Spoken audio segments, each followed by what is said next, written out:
नमस्कार बंधुरा सकलके जानाई पिकुर ठाकुर घरे आरेकटी नतून भिडियोते अनेक स्वागत। बंधुरा आज आमी तोमादेर साथे शेयर करब आमरा किभाबे खूब सामान्य उपकरणे एबं खूब सहज सरल पद्धतिते बाड़ीते नित्यदिनई हनुमानजीर पुजो करब सेई पद्धति आमी तोमादेर साथे आजके शेयर करब। आशा करी तोमादेर आजकेर एई भिडियोटी भालो लागबे। आमरा अनेकेई मंगलबार बा शनिबार विशेषभावे हनुमानजीर पुजो करे थाकी। ताई बंधुरा आमरा नित्यदिनई किभाबे बाड़ीते हनुमानजीर पुजो करब सेई भिडियो आजके तोमादेर साथे आमी शेयर करछि। जे कोनो पुजो शुरू करार आगे प्रथमे निजेके आचमान करे निते हय। ताई देखो एखाने प्रथमे निजेके आचमान करे नेब। ताई बां हाते किछुटी गंगा जल निये 3 बार विष्णु स्मरण करे नेब। नमो विष्णु नमो विष्णु नमो विष्णु। आबारो बां हाते किछुटी गंगा जल निये हातटा भालो करे परिष्कार करे धुए नेब। एरपर हाथ जोड़ करे बोलबो नमो अपवित्र पवित्र बा सर्ववस्थां गत विवा जस्वरे पुंडरीकाक्षं सबाज्य अभ्यंतर शुचि नमो शुचि नमो शुचि नमो शुचि এই বলে প্রথমে নিজেকে আচমান করে নেব। এরপরে পুজোর সমস্ত উপকরণ একটি থালায় সুন্দর করে সাজিয়ে নিয়েছি। এরপর দেখো আমি এখানে লাল চন্দন বেটে নেব, কারণ হনুমানজির লাল চন্দন অত্যন্ত প্রিয় আর মেটে সিঁদুরও হনুমানজির অত্যন্ত প্রিয়। তাই এখানে দেখো আমি চন্দন বেটে নিচ্ছি। এরপর পুজোর সমস্ত উপকরণ আমি শুদ্ধকরণ করব। তাই প্রথমে আমি গঙ্গা জলের দ্বারা শুদ্ধকরণ করে নিয়েছি। এরপর যে আমি আগে থেকে লাল চন্দন বেটেছিলাম সেই লাল চন্দন আমি একটি পুষ্পর মাধ্যমে সমস্ত পুজোর উপকরণে দিয়ে আমি সমস্ত পুজোর উপকরণ শুদ্ধকরণ করে নেব। বন্ধুরা তোমরা এখানে মেটে সিঁদুরও ব্যবহার করতে পারো। এরপর হনুমানজিকে যেখানে আমি স্থাপন করব সেই জায়গাটাকে আমি প্রস্তুত করে নেব। তাই দেখো একটি জলচকের উপর একটি লাল রঙের কাপড় পেতে নিয়েছি। এরপর সেই আসনটিকে আমি শুদ্ধকরণ করব। তাই প্রথমে গঙ্গা জলের দ্বারা শুদ্ধকরণ করে নেব।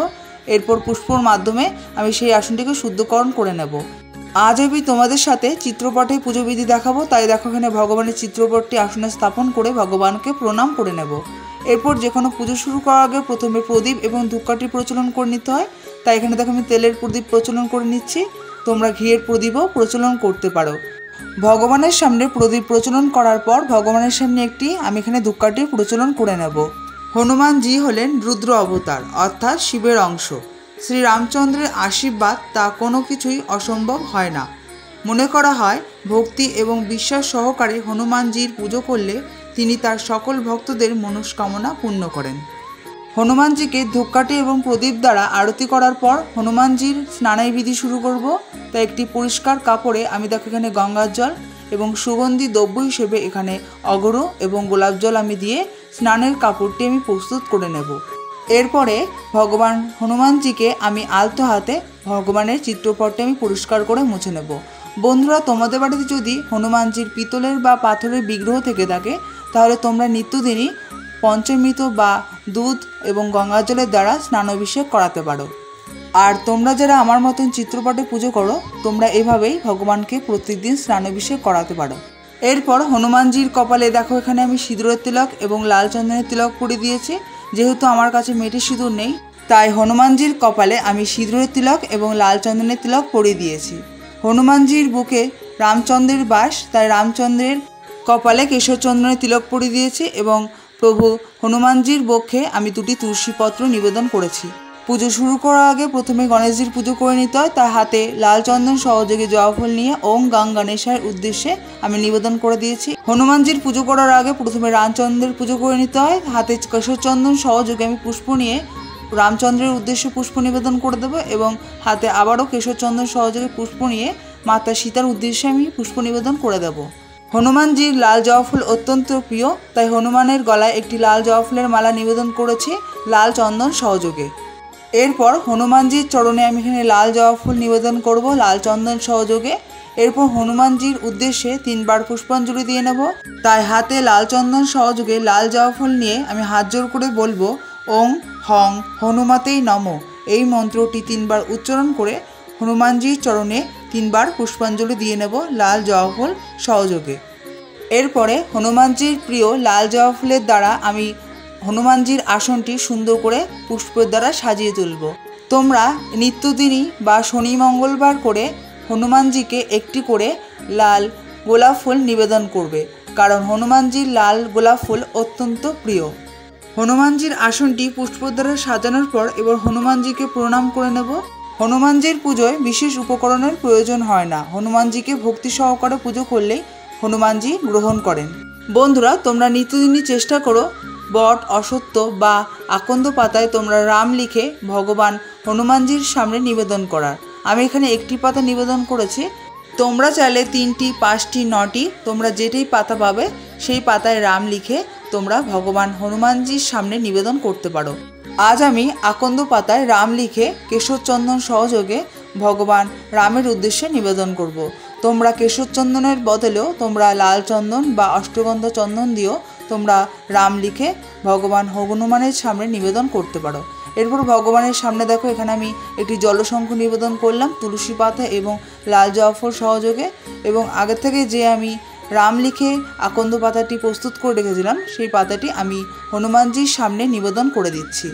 জয় হনুমানের জয়, জয় হনুমানের জয়, জয় হনুমানের জয়, জয় রামচন্দ্রের জয়, জয় সীতা মাতার জয়।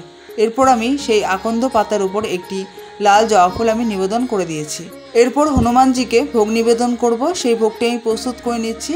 ভগবানের অত্যন্ত প্রিয় ভোগগুলো হলো কলা, লাড্ডু, ছোলা এবং গুড়। তাই আজ ভগবান হনুমানজিকে আমি আজ লাড্ডু দিয়ে ভোগ নিবেদন করছি। তোমরা গুড়, ছোলা এবং কলা এবং লাড্ডু দিয়েও তোমরা হনুমানজিকে ভোগ নিবেদন করতে পারো। এরপর যেখানে দেখো ভগবান হনুমানজির সামনে আমি ভোগ নিবেদন করব সেই জায়গাটাকে আমি শুদ্ধকরণ করে নেব। তাই প্রথমে গঙ্গা জলের দ্বারা শুদ্ধকরণ করে নিচ্ছে, এরপর পুষ্পের দ্বারা আমি শুদ্ধকরণ করে নিয়েছি। এরপর যে ভোগ আমি প্রস্তুত করে রেখেছিলাম সেই ভোগটি আমি হনুমানজির সামনে নিবেদন করে দিচ্ছি এবং পান করার জন্য 1 গ্লাস জল আমি নিবেদন করে দিচ্ছি। হনুমানজির ভোগে যেহেতু তুলসীপত্র নিবেদন করতে হয় তাই হনুমানজির ভোগে আমি তুলসীপত্র এবং লাল জবা ফুল এবং পান করা জলেও আমি তুলসীপত্র এবং লাল জবা ফুল নিবেদন করে দেব। এরপরে হনুমানজির সামনে হাত জোড় করে অনুরোধ করব তিনি যেন আমার এই সামান্য ভোগ গ্রহণ করেন।